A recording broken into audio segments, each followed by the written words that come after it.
Hello, my name is Alexandria Vigil. For this specific assignment, I decided to talk about a specific career of psychology. I will not be editing this, and as it gets late and this is going to be due soon, I am going to go ahead and just be as to it. So, and if I look away, just know that I will be referring to some notes that I have just to make sure that I'm being as informative and very detailed as much as I can. I'm going to go ahead and get started. As I was looking into different career paths, I came across a forensic psychologist. According to the American Psychological Association, a forensic psychologist uses their expertise in assisting with legal issues. I read different examples, and one of the two that I came across were, for example, maybe in family court, if a judge is having a hard time deciding which parent a child should be homed with, if it's like a custody issue. And let's say like the judge is having a hard time with that, a forensic psychologist can get called in to intervene to kind of help assist with that decision making. Another example that I read, let me turn my page.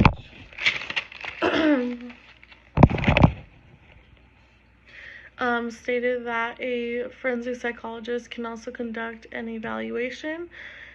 From the specific evaluation being conducted, this will just determine a defendant's mental competence to see whether or not they can stand trial. They can also conduct research on jury behavior or eyewitness testimony, with this position being such hands-on involvement with the judicial system. It's pretty common for a forensic psychologist to not only study psychology but also study law. One thing I really appreciated that this specific occupation has was such a wide pool of responsibilities that they have. I went on to explore the American Psychological Association website.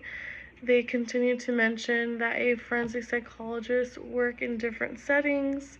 For example, they can work in private practices, government positions, military, prisons, psychiatric facilities, and also educational institutes. Furthermore, I continue to dig to obtain other details on what other duties a forensic psychologist does, and came across Falkner University's input. And as I continue, I just want to say I feel like I'm really am butchering this university's name, so please don't get me on that.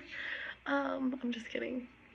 But Falkner University's website was able to provide more specific details of some responsibilities a forensic psychologist obtain, since the other one was kind of also broad.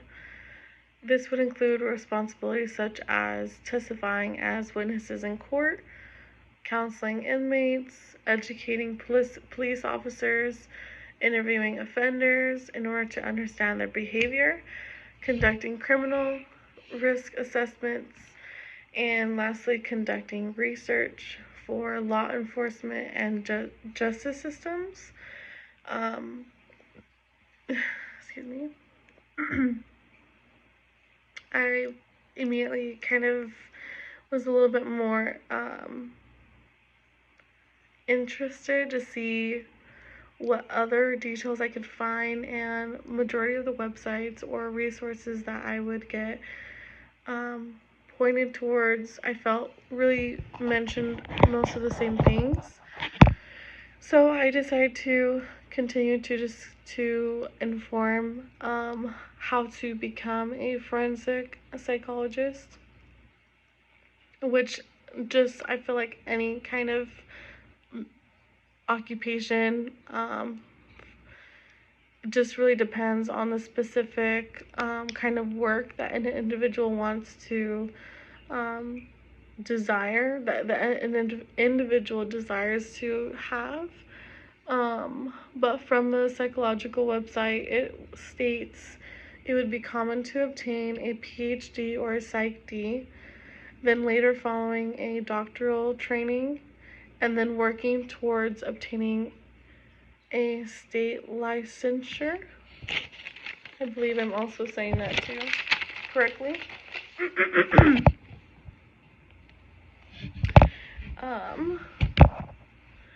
It says, with this career path, this can ultimately total into